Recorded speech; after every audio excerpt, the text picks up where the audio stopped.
Haleluya, shalom semuanya. Puji Tuhan.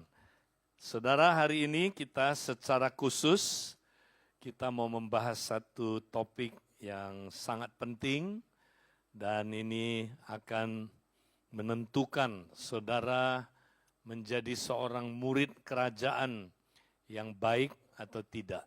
Nah saudara, topik kita hari ini adalah bagaimana kita bisa hidup di dalam kerajaan Allah, saudara, sebagai murid kerajaan, dan kita mau mengerti bagaimana kita masuk di dalam, saudaraku, kerajaan Allah. Nah, topik saya adalah jalan masuk kerajaan Allah. Kita mau langsung baca di dalam ayatnya, dalam Kisah Rasul pasal 14 ayat 22. Nah, kita mau baca, kalau boleh, saudara yang sudah menemukannya, kita baca sama-sama satu ayat saja. Ya, dikatakan demikian, mari kita baca 2-3. Di tempat itu mereka menguatkan hati murid-murid itu dan menasehati mereka supaya mereka bertekun dalam iman dan mengatakan bahwa untuk masuk ke dalam kerajaan Allah, kita harus mengalami banyak sengsara. Nah, saudara, setelah orang-orang menjadi murid Kristus, ya, khususnya di kota Antioquia, nah mereka ini, saudara, murid-murid ini ada yang mulai ragu-ragu, imannya menjadi lemah, ya, dan akhirnya sebagian mereka ingin murtad, saudara. Ya, kenapa? Karena mereka bilang begini, kenapa kalau saya makin ikut Tuhan Yesus, makin sengsara, makin banyak penderitaan. Kenapa? Jangan-jangan saya tidak ada di jalan yang benar. Nah, maka saudara, Barnabas dan Paulus waktu itu menguatkan hati murid-murid, menasehati mereka, dan mengatakan bahwa untuk masuk ke dalam kerajaan Allah, kita harus mengalami banyak sengsara, saudara. Wow, saudara dengar begini aja langsung. Ya, saudara, message ini enggak banyak orang yang tahu, saudara. Ya, ini nasihat yang disampaikan oleh Barnabas dan Paulus, saudara. Ini bukan nasihat dari mereka. Ini sebenarnya, saudaraku, nasihat dari Tuhan Yesus. Nah, hari ini kita mau lihat, saudara, ya, untuk masuk ke dalam kerajaan Allah, ya, jadi rupanya gini, saudara. Untuk kita masuk ke dalam kerajaan Allah, ya, itu bukan sebuah event.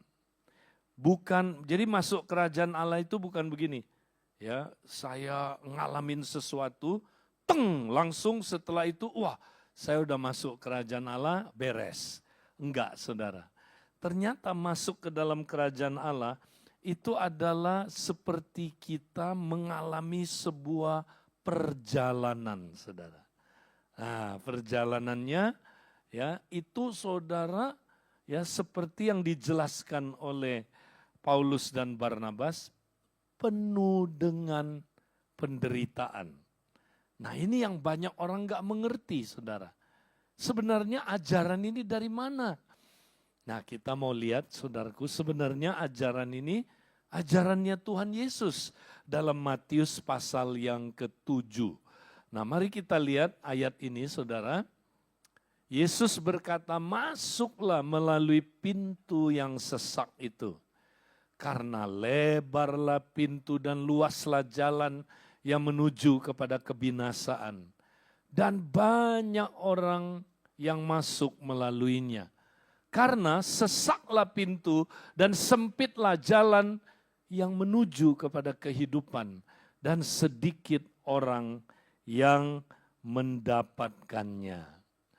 Nah, saudara, ada dua jalan yang, saudaraku, ya, ditawarkan kepada kita. Ya, dua jalan ini saudara harus ambil keputusan. Yang pertama adalah, saudaraku, jalan masuk ke dalam kerajaan kegelapan. Kerajaan dunia ini, kerajaan ego. Ya. Nah, dikatakan jalannya lebar, gerbangnya pun lebar. Ya. Tapi ada jalan yang kedua, Saudara, dan jalan ini adalah jalan masuk ke dalam kerajaan Allah. Ya, gerbangnya sempit, jalannya juga sempit. Nah, Saudara, Tuhan Yesus mengatakan, masuklah ke jalan yang saudaraku, ke pintu gerbang yang sesak itu. Yesus perintahkan kita, Saudara. Kalau kita betul percaya Dia adalah Tuhan kita pasti mau taat. Kita pasti mau masuk ke dalam gerbang yang sempit itu. Nah, mari kita lihat, saudaraku, kedua jalan ini. Ya, yang pertama disebut gerbangnya luas. Ya, memang saudara, akses menuju kerajaan kegelapan itu, saudara, luas. Ya, seperti orang bilang banyak jalan ke Roma. Ya, banyak, saudaraku, akses menuju kerajaan kegelapan itu luas, lebar. Ya. Nah, kepercayaan apa aja bisa bawa saudara ke sana. Ya, jadi luas. Tetapi akses menuju kerajaan Allah itu sempit. Kenapa, saudaraku? Karena hanya satu gerbangnya, yaitu Yesus, saudara. Yesus bilang, akulah pintu. Ya, akulah pintu, akulah akses menuju kerajaan Allah itu. Ya, barang siapa yang melalui aku, dia akan menemukan padang rumput, saudara. Ya, barang siapa yang melalui aku, dia akan menemukan kehidupan. Ya, nah, jalan yang menuju kerajaan kegelapan, saudara, itu bukan cuma lebar gerbangnya, tapi jalannya itu, saudara, luas. Nah, kita lihat gambarnya, luas. Ya, mau ke kiri boleh nggak? Boleh. Mau ke kanan? Oh, nggak apa-apa. Ya, terserah kamu. Tidak ada hambatan di situ. Bebas. Ya, tidak ada hukum Tuhan di situ. Bebas. Ya, aku mau ke kiri boleh nggak? Boleh. Tidak ada hambatan. Kamu mau ke kanan boleh nggak? Aku boleh. Mau narkoba boleh nggak? Boleh. Ya, mau mabuk gimana? Ya, silakan aja. Ya, kamu mau kemana aja silakan. Tidak ada hambatan, tidak ada larangan, bebas. Kamu bisa melakukan apa yang kamu mau. Tapi ujungnya mengerikan, saudaraku. Ujungnya adalah kebinasaan. Nah, ini belum neraka, sudah belum. Karena kata kebinasaan di sini destruction. Kehancuran di dunia ini, saudara. Jadi kalau kita masuk jalan menuju kerajaan kegelapan, ya, kita hancur hidupnya, saudara. Hancur. Makanya banyak anak muda hancur hidupnya karena ada di dalam jalan ini. Ya. Nah, katanya banyak orang memasukinya. Ya, banyak orang masuk melaluinya. Apakah saudara ada di sana? Nah, Yesus hari ini berkata, saudara, jangan pilih jalan ini. Masuklah gerbang yang sempit itu, saudara. Masuklah, gerbang yang sempit itu kayak begini, saudara. Ini, karena hanya satu-satunya akses menuju kerajaan Allah adalah, saudaraku, Yesus. Ya, sebagai Tuhan dan Juru Selamat kita. Kalau saudara percaya Yesus sebagai Tuhan dan Juru Selamat, saudara boleh masuk ke dalam kerajaan Allah. Tapi setelah saudara ada di dalam kerajaan Allah, itu bukan event tertentu, bukan. Masih ada perjalanan mengikuti jalan yang sempit. Nah, dia bukan cuma gerbangnya sempit, tapi jalannya sempit. Nah, kata sempit di sini, saudara, unik sekali. Ya, kata sempit di sini adalah tlibo.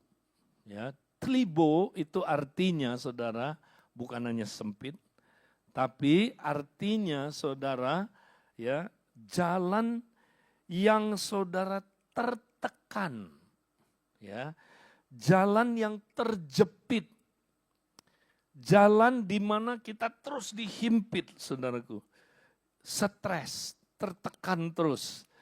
Nah, ini jalan apa? Nah, paling tepat gambarnya adalah seperti ini, saudara. Karena banyak orang salah melukiskan jalan yang sempit.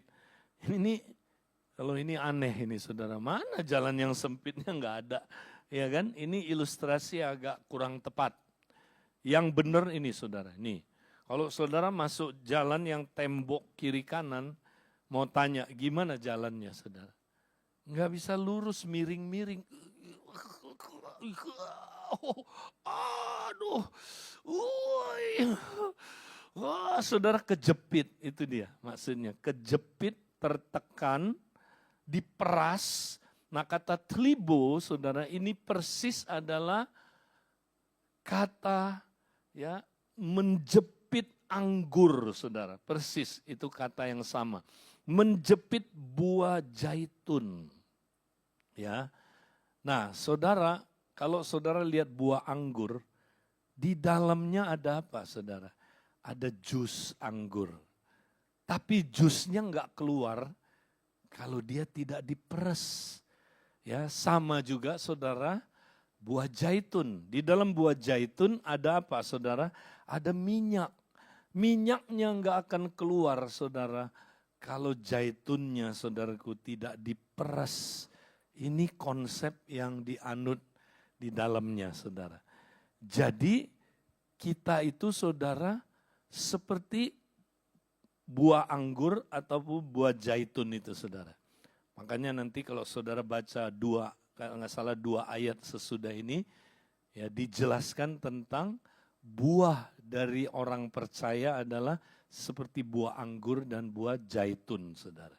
Ya, nah 2 buah ini, saudara, nggak bisa kita nikmati, saudara, kalau dia nggak diperes. Anggur nggak bisa dinikmati jusnya kalau dia nggak diperes, saudaraku. Zaitun tidak bisa dinikmati minyaknya kalau dia nggak diperes. Nah, sama juga di dalam diri kita, saudara, di dalam hidup kita ada kehidupan Kristus. Ya, sama seperti di dalam anggur ada jus anggur, di dalam, saudaraku, buah zaitun ada minyak, ya, dan jus anggur dan minyak ini tidak akan keluar sebelum kita dipres, baru keluar. Nah, ini konsepnya, saudara. Banyak orang nggak ngerti ini.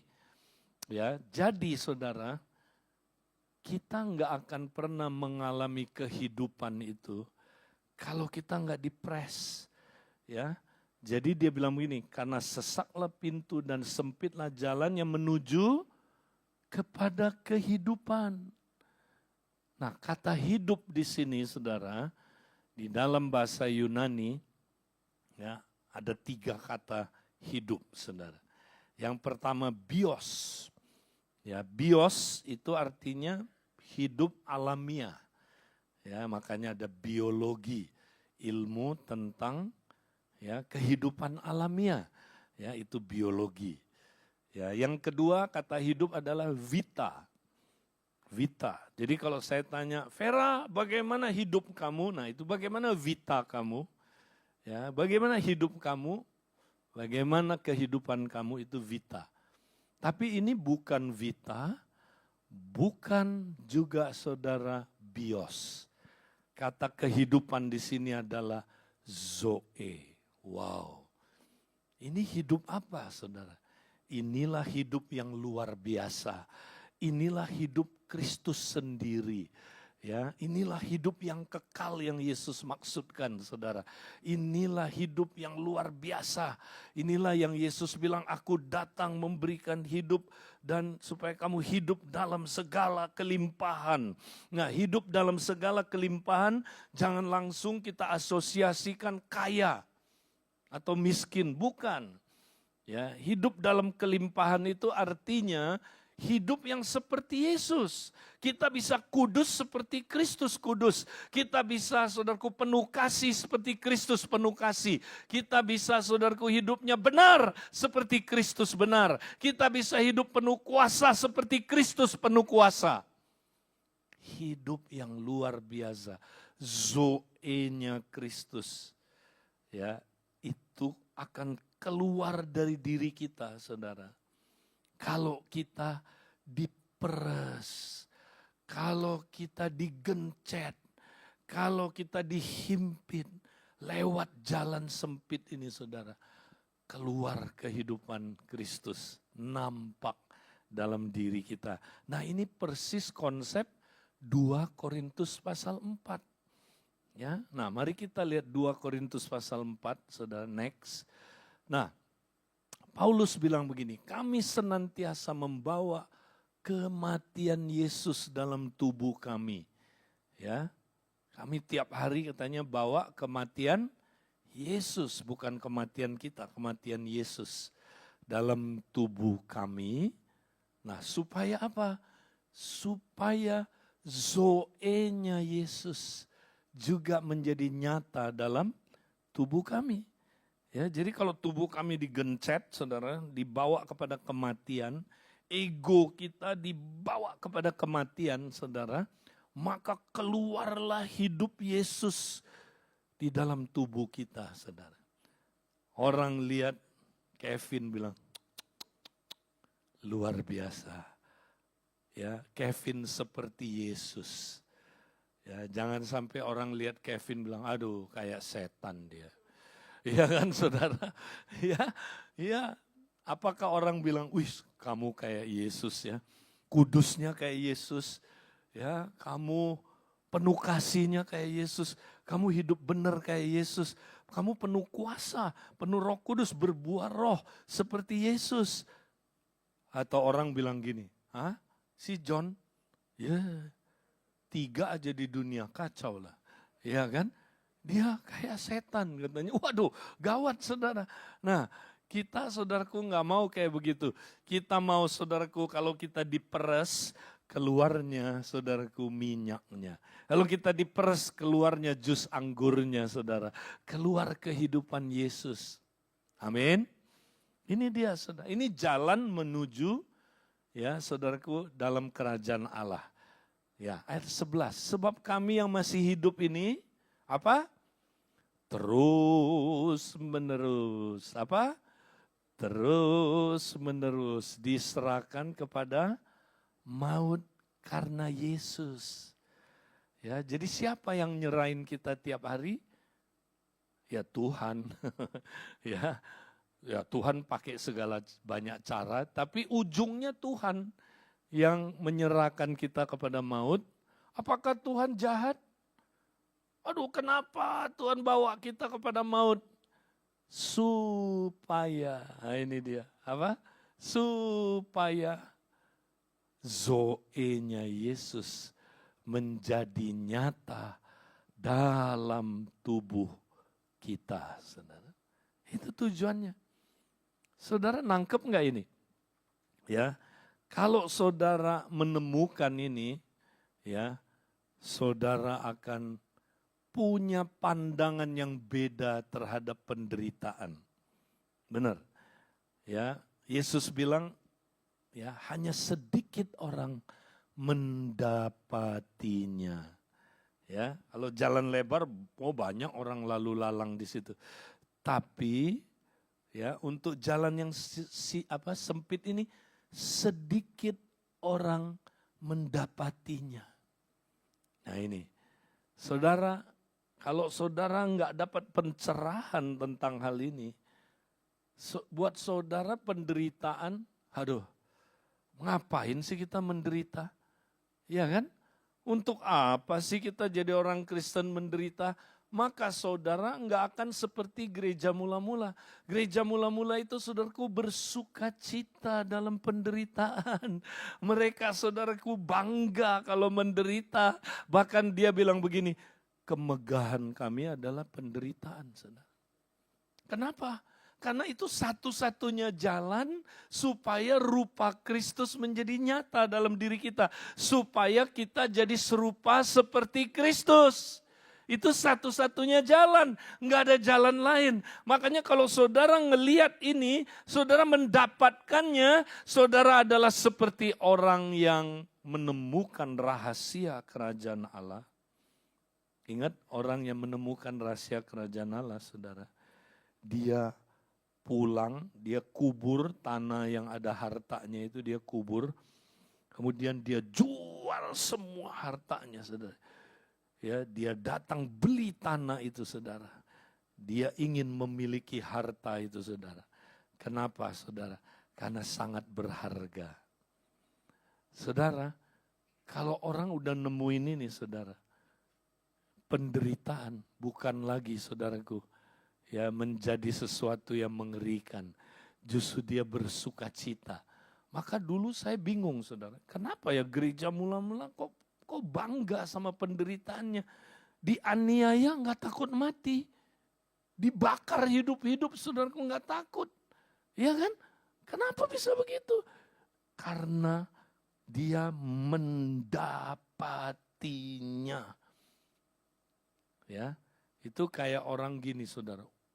Saya cari sesuatu dalam hidup saya. Saya cari.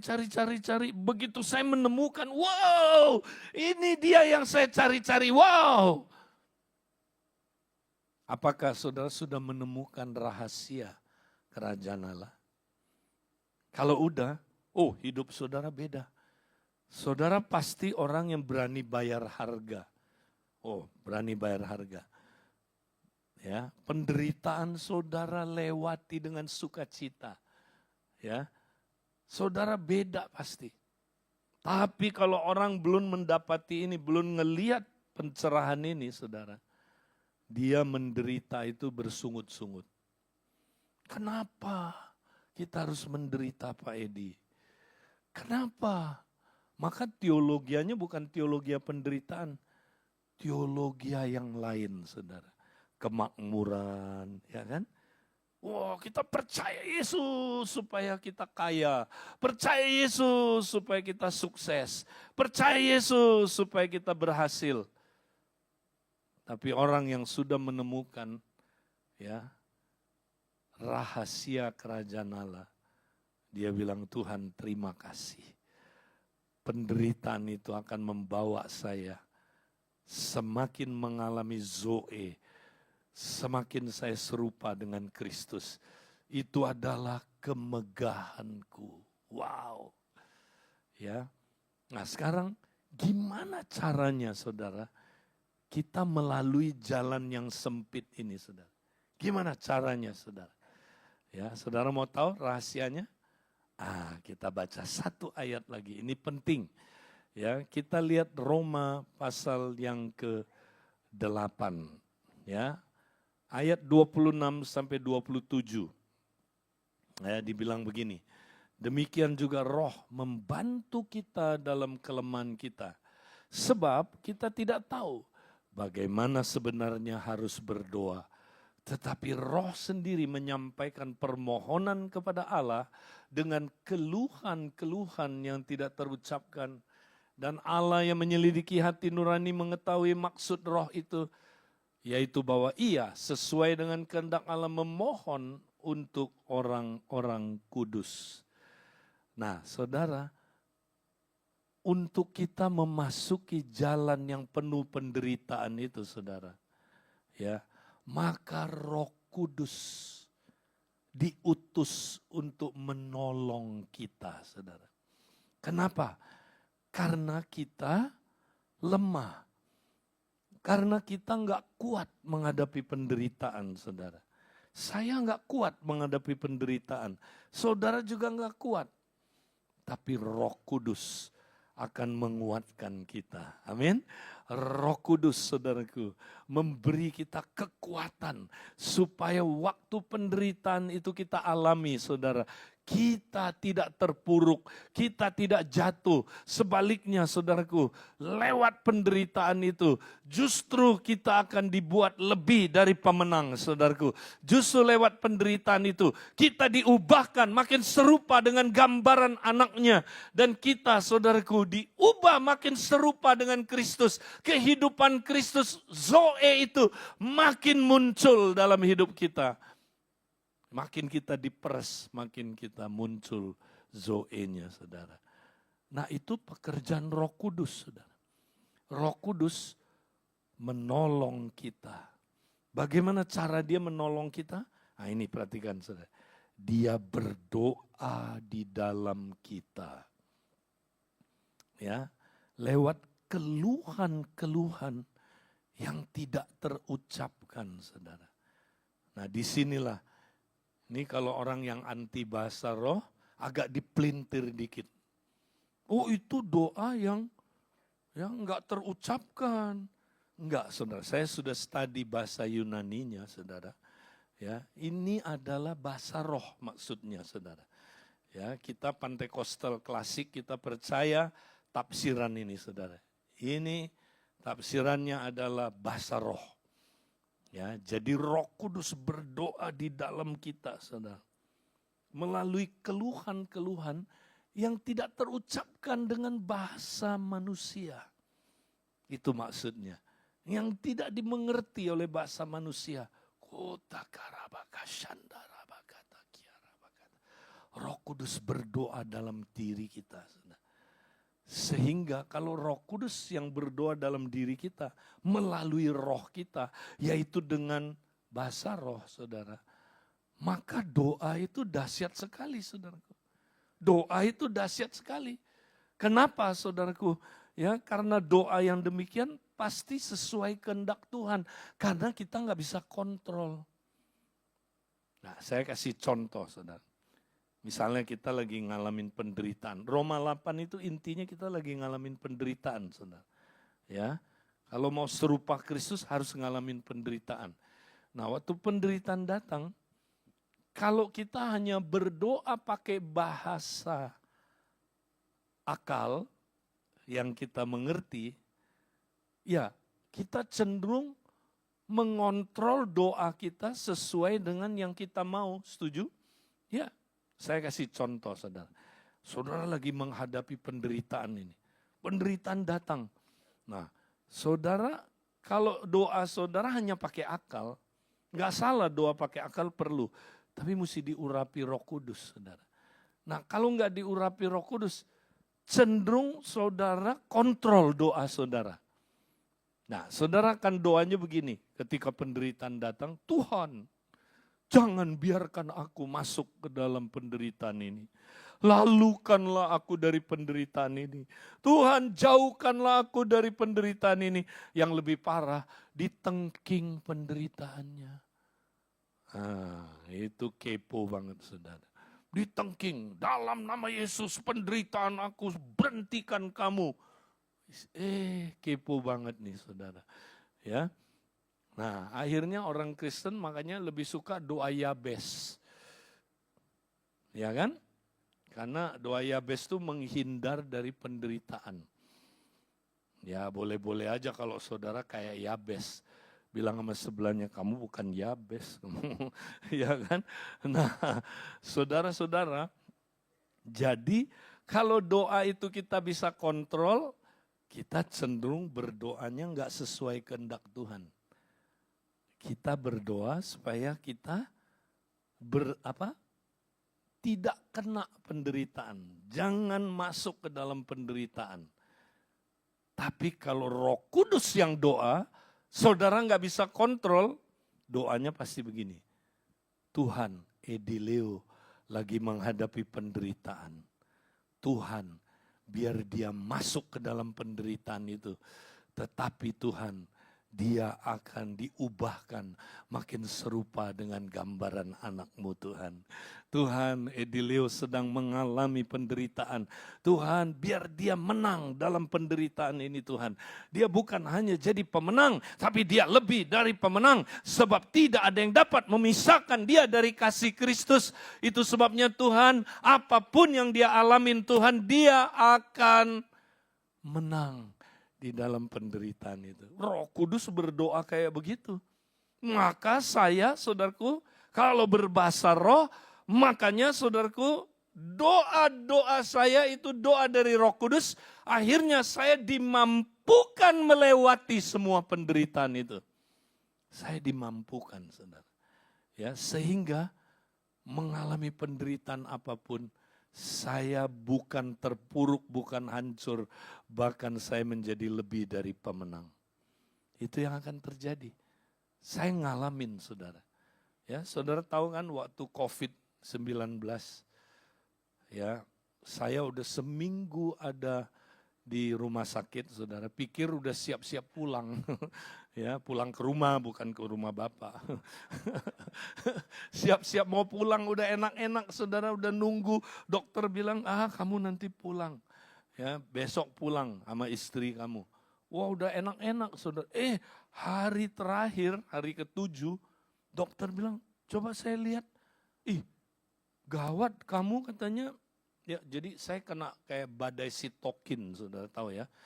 Nah, waktu itu, saudara, saya di ronsen, gawat, paru-paru saya udah putih semua, saudara. Putih semua. Ya kalau putih kan bagus, ini nggak bagus putih. Ya saudara, saya langsung dikasih tahu, Bapak tidak boleh pulang. Bahkan harus masuk ICU. I only can see you. Waduh gawat saudara. Saya masuk ICU. Itu ngeri masuk ICU saudara. Ya, saya cuman sendirian. Cuman menghadap tembok, saudara. Nah, hari yang kelima, saudara, mengerikan sekali, saudara. Hari yang kelima itu, saudara, ya tiba-tiba saturasi oksigen saya turun dari ya 92 menjadi 60. Itu bahaya, saudara. Sebab kalau 50 bukan lagi koma, koit 50, saudara ya. Nah saya 60, dokternya langsung panggil keluarga saya. Ya ingat tuh Daniel dipanggil juga itu. Daniel, ya Christian dipanggil, istri saya dipanggil, termasuk penatua dipanggil. Pak Lukas dipanggil semua saudara. Ini gawat katanya. Gawat. Ya, Pak Edi ini sewaktu-waktu dipanggil Tuhan meninggal. Ngeri saudara. Ya, terus dok, jadi gimana dok? Ya kita nggak bisa bikin apa-apa. Karena waktu itu saudara kan baru penanganan COVID kan. Jadi dokter juga bingung saudara. Ini mesti diapain? Dokter bilang kan kalian Kristen, ya udah doa. Nggak ada yang lain doa. Waduh gawat saudara. Jawabannya cuma doa. Ya udah. Nah saya bersyukur saudara. Waktu itu langsung disebarkanlah doa kepada semua doa pagi. Masih ingat ya waktu itu ada ribuan orang saudara doa pagi. Disebar, didoakan. Memang terasa saudara. Ya, waktu saya didoakan dalam roh. Banyak yang berbahasa roh. Ingat saudara, doa bahasa roh itu powerful. Ketika kita berdoa dalam bahasa roh, Alkitab bilang, kita sedang berdoa bagi orang-orang kudus. Siapa? Orang-orang kudus yang lagi menderita. Siapa? Orang-orang kudus yang mau dianiaya. Orang-orang kudus yang sedang menderita. Orang-orang kudus yang sakit, saudaraku. Orang-orang kudus yang sedang mengalami problem, saudaraku. Itu kalau didoakan oleh seluruh jemaat, saudaraku, didoakan dalam bahasa roh, itu powerful. Makanya thank you buat saudara yang udah doain. Thank you juga yang gak doain. Enggak, jangan tertuduh ya. Ya. Jadi didoakan saudaraku satu, banyak sekali ribuan orang. Nah saya ngerasain saudara. Waktu saya didoain itu saudara. Tuhan ingetin ayat ini saudara. Roma pasal 8 ayat 26. Tuhan ingetin, saudara. Ya, hari itu saya ingat, saudara. Saya dilawat Roh Kudus 5 jam, saudara. 4 jam pertama, saudara, saya nyembah Tuhan seperti belum pernah saya lakukan. Ya, 4 jam, saudara. Nah, itu ganti-gantian bahasa roh, bahasa akal, bahasa roh, bahasa akal, 4 jam full. Ya. Nah, yang sangat dahsyat itu yang terakhir, 1 jam terakhir, saudara. Full bahasa roh. Itu enggak berhenti, saudara. Bahasa roh yang saya belum pernah ucapkan. Itu yang disebut keluhan-keluhan yang tidak terkatakan itu, saudara. Keluar. Setelah sejam, saudara, tiba-tiba berhenti. Terus tenang sekali, saudara. Terus ada suara kecil, "Nak, hambaku, praktek dong. Kamu suka ngajarin iman yang memindahkan gunung. Nah, kamu sekarang pindahin tuh gunung. Ya, kamu hentikan COVID-19 ini. Hentikan batuk kamu." Nah, saya udah nggak tidur berhari-hari, saudara. Hanya tidur setengah jam karena capek sekali, saudara. Batuk terus. Wah, batuk. Coba bayangin, coba batuk terus. Tuhan bilang, sekarang hentiin batuknya. Udah, saya tengking dalam nama Yesus. Batuk, berhenti. Saudara tahu apa yang terjadi? Nggak terjadi apa-apa, masih batuk. Ya, Tuhan bilang praktek lagi ya. Ini pemuritan, saudara. Kita pikir pemuritan, ya ini pemuritan. Lagi kata Tuhan, tengking lagi. Berhenti batuk, belum berhenti. Berhenti lagi. Ke-13 kali atau ke-14 kali tiba-tiba stop, saudara. Cep. Stop. Sampai sekarang saya nggak pernah batuk begitu lagi, saudara. Dan tiba-tiba saya bisa tidur, saudara. Wow. Saya udah nggak tidur berhari-hari, saudara.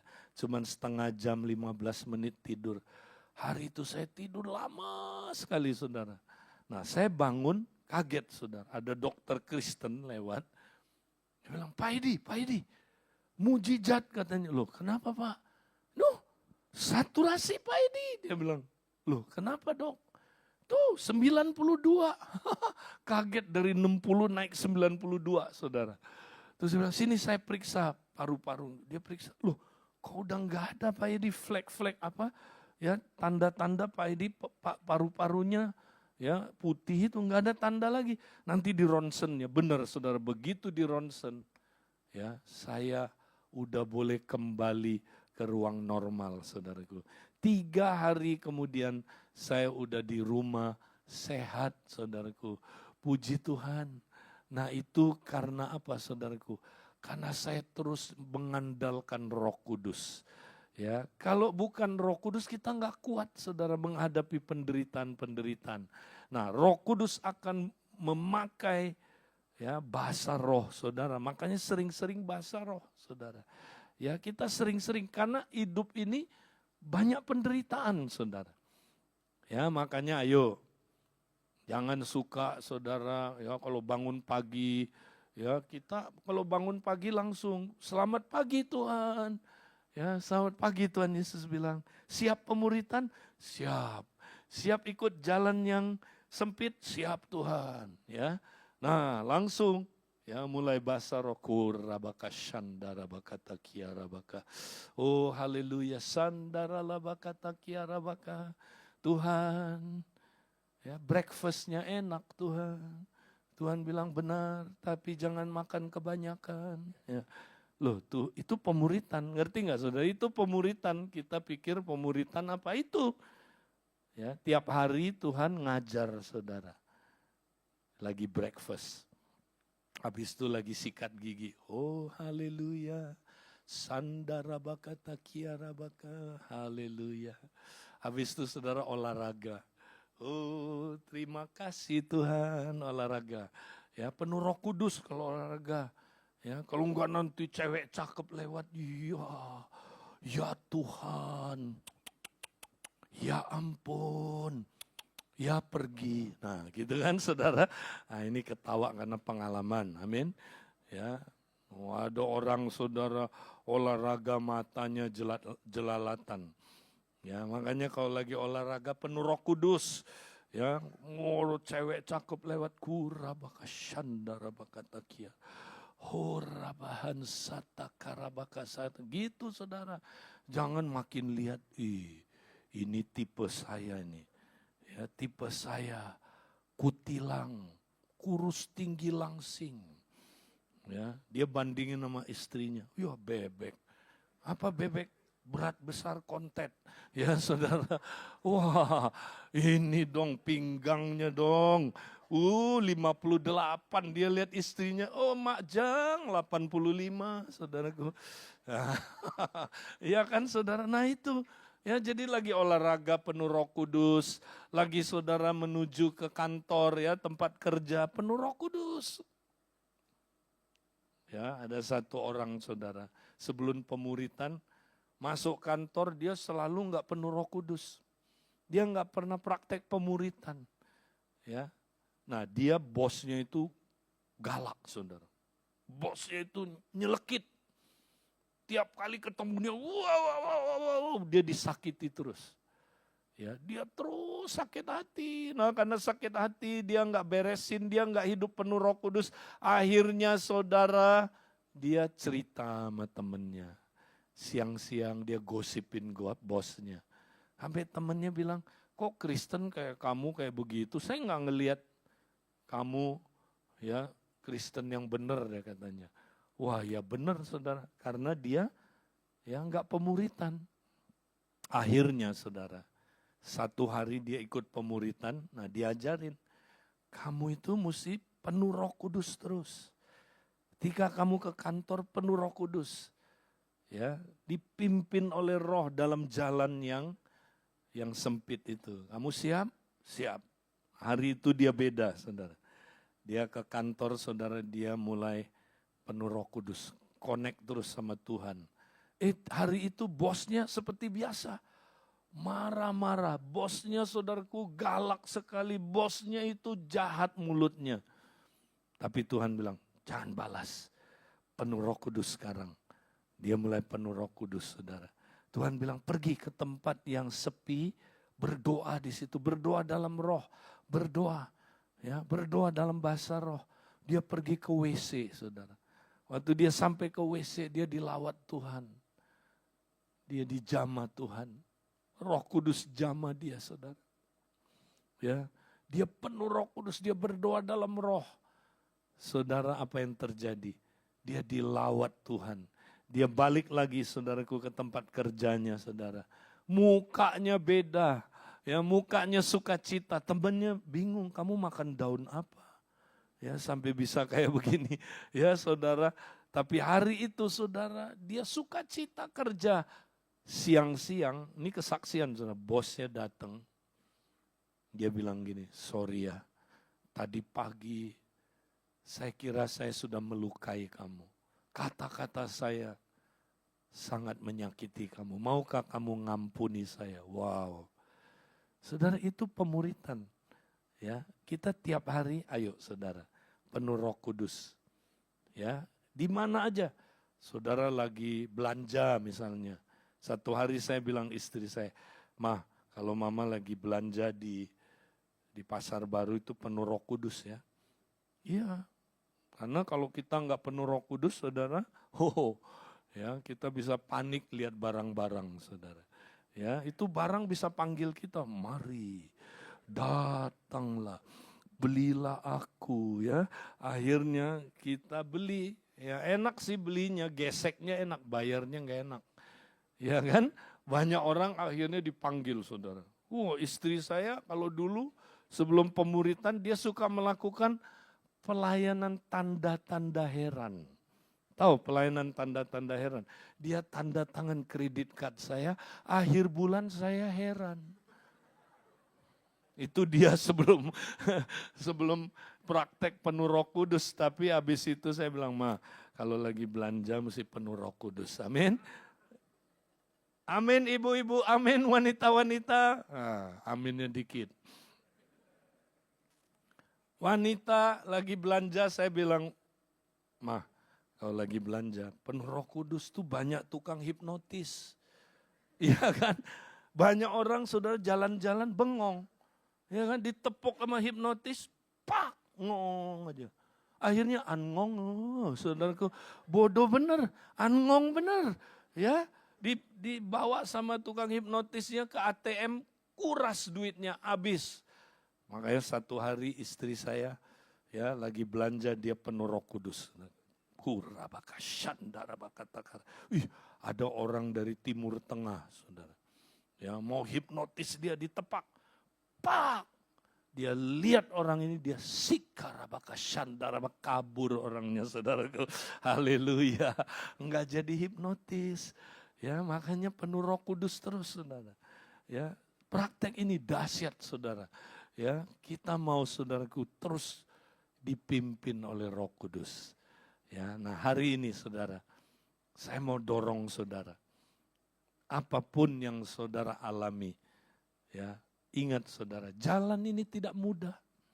Jalan ini penuh penderitaan, apalagi akhir zaman sekarang, saudara.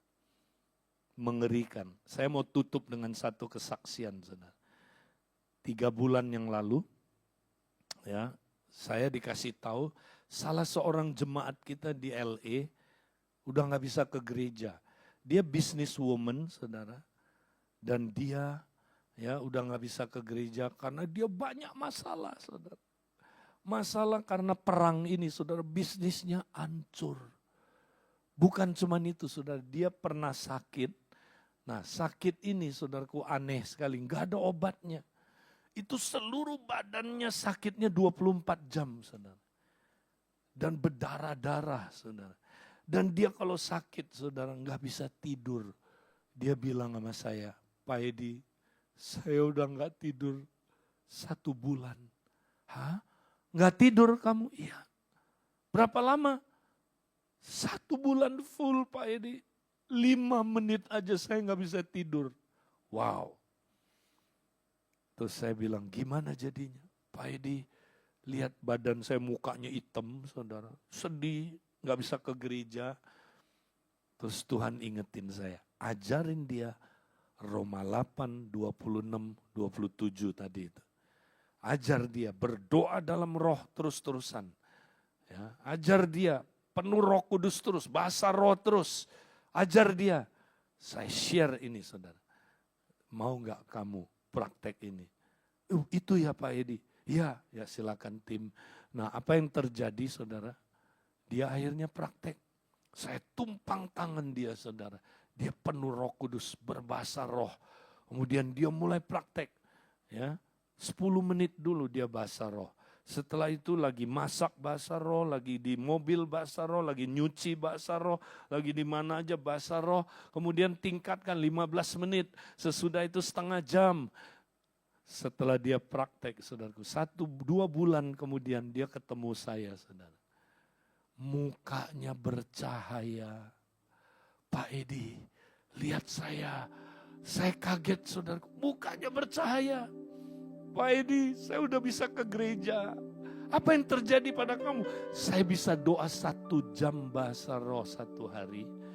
Tapi terus bahasa roh lagi masak, bahasa roh lagi nyetir, bahasa roh lagi nyuci, bahasa roh terus-terusan. Pak Edi tahu apa yang terjadi? Saya bilang, apa yang terjadi? Pak Edi, masalah saya belum beres, belum. Penyakit saya juga saya belum cek sembuh apa enggak. Tapi yang dahsyat Pak Edi, saya bisa tidur 7-8 jam sehari. Pak Edi, saya bahagia banget. Dia sukacita, saudara. Dia mukanya bercahaya. Saudara, hari ini Roh Kudus mau memenuhi saudara. Dia mau tolong saudara. Supaya saudara bisa menghadapi penderitaan-penderitaan yang saudara harus alami. Tapi apakah saudara bersedia Roh Kudus menolong engkau? Berapa banyak saudara hari ini bilang, Pak Edi, saya mau ditolong oleh Roh Kudus.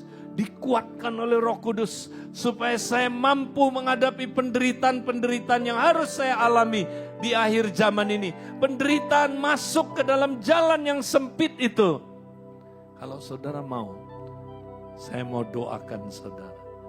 Bolehkah saudara bangkit berdiri bersama saya? Kita mau nyanyikan satu lagu saudara. Dan setelah itu saya mau doakan saudara. Supaya saudara dipenuhi dengan Roh Kudus.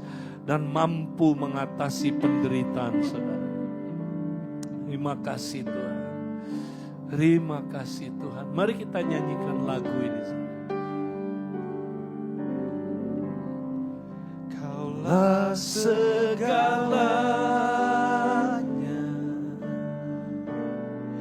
di dalam hidupku, kerajaanmu, kebenaranmu, itu bagianku. Kaulah yang kupandang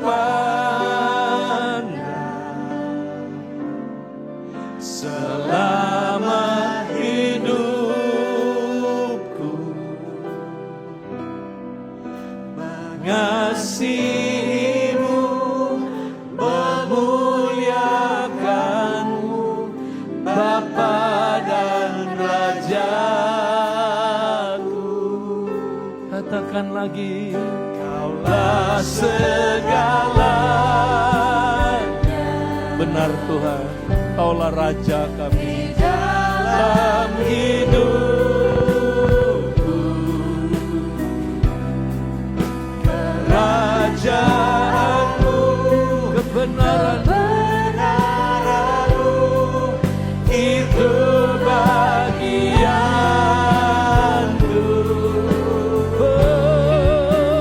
Kaulah yang kupandang, haleluya, selama hidupku, mengasihimu, memuliakanmu, Bapa dan Rajaku. Katakan lagi, oh segalanya, haleluya, di dalam hidupku, kerajaanmu, kebenaranmu, itu bagianku. Kaulah yang kupandang, yes Lord, selama hidupku, mengasihimu, memuliakanmu, Bapa dan Rajaku. Mengasihimu, mengasihimu, memuliakanmu, Bapa dan Rajaku. Mengasihimu, mengasihimu, memuliakanmu, Bapa dan Rajaku.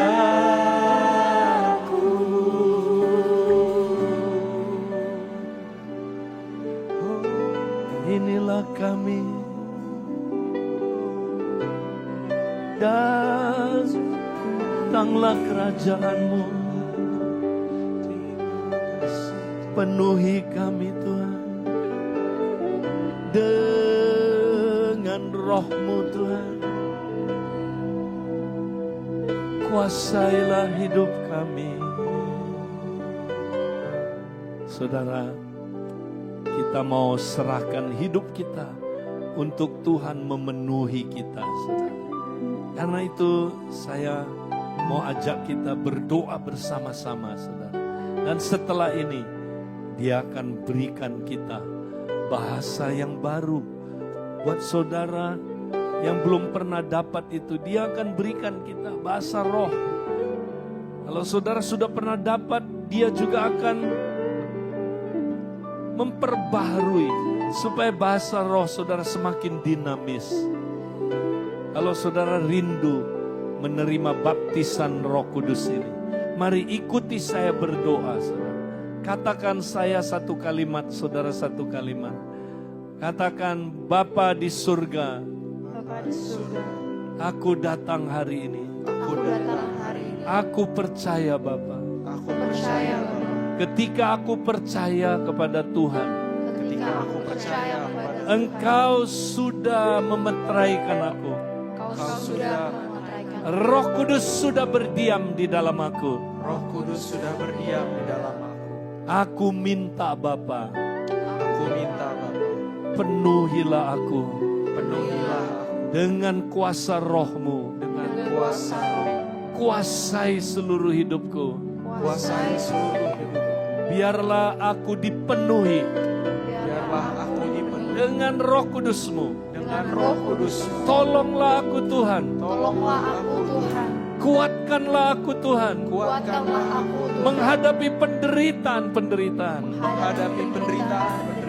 Kuasailah aku Tuhan. Agar aku terus dipimpin Roh Kudus. Dalam nama Yesus. Aku terima Tuhan. Pengurapan dari Roh Kudus-Mu. Shandaralabakata kiarabaka shandarabaka. Oh raba sikiaralababababaka shandar. Yes, terima saudaraku. Terima baptisan Roh Kudus itu. Shandaralabalabalabalabalaba sikiaralabalabalaba. Oh ya, biarkan dia mengalir saudara. Mengalir dari dalam hatimu. Shandaralabalabalaba ya shandaralabalabalaba. Terus saudaraku.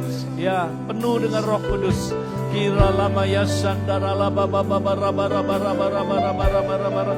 Iralabalabalabalabalaba shikaralabalabalabalabalaba. Ya, biarkan dia membaptis engkau dengan kuasa Roh Kudusnya. Shandaralabalabalabalabalaba shikiaralabalabalabalabalaba. Ya, terus saudaraku. Ya, terus berkata-kata dalam bahasa yang baru. Kiralabalabalaba ya shandaralabalabalaba. Oh, haleluya. Shandaralabalabalabalabalaba. Ya, biarkan dia terus mengalir, saudara.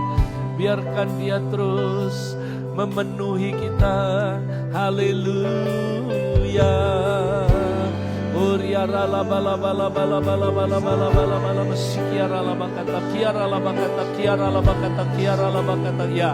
Ya, lebih keras lagi saudaraku. Katakan dari hati saudara. Kira lama syande. Oh rabakashe.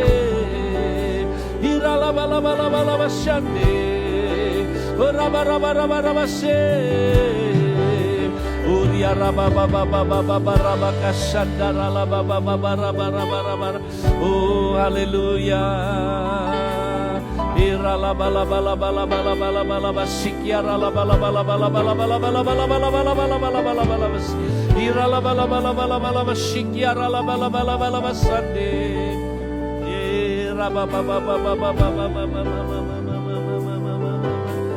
Yes, biarkan dia terus memenuhi saudara, memenuhi saudara.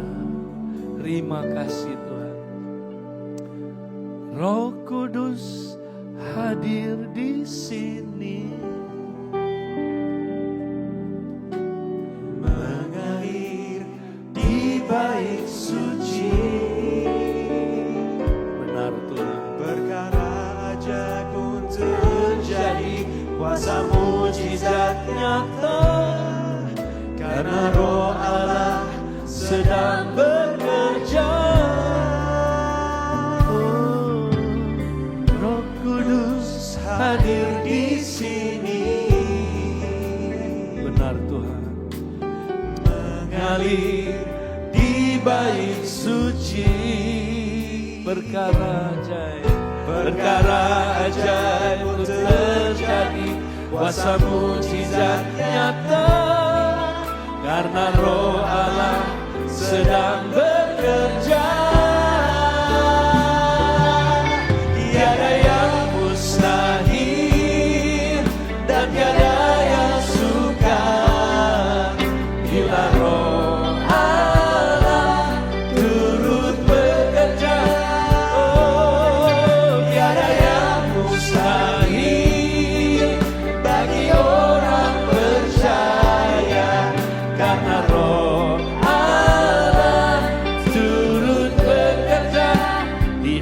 antara kita.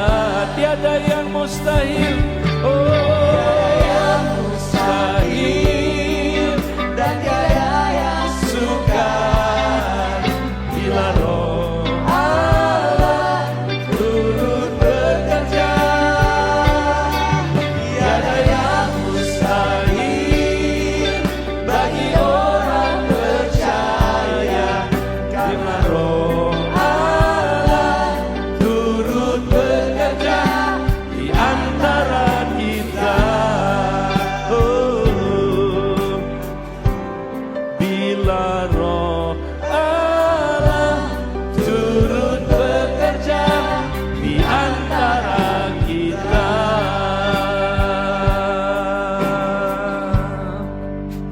Tuhan, kami mau bersyukur Tuhan, Engkau begitu dahsyat. Terima kasih Tuhan, Roh Kudus-Mu Kau utus untuk menolong kami menghadapi penderitaan-penderitaan yang harus kami alami. Terima kasih Tuhan. Tuhan, sebentar kami akan pulang. Kami mau Tuhan berdoa untuk semua persembahan yang kami sudah siapkan Tuhan. Kami mau memberi yang terbaik untuk pelebaran kerajaan-Mu Tuhan. Baik persembahan perpuluhan kami serahkan Tuhan untuk pelebaran kerajaan-Mu. Berkati tangan-tangan yang sudah memberi Tuhan. Dan biarlah ini menjadi alat untuk memperlebar kerajaan-Mu Tuhan. Tuhan, sebentar kami akan kembali. Biarlah Tuhan berkat-Mu menyertai kami. Saudara, terimalah berkat dari Allah Bapa, cinta kasih dari Tuhan Yesus, persekutuan dalam Roh Kudus menyertai saudara sekarang sampai selama-lamanya. Kita semua yang terima berkat ini katakan amin. Tuhan berkati saudara, sampai ketemu. Happy Sunday. God bless you.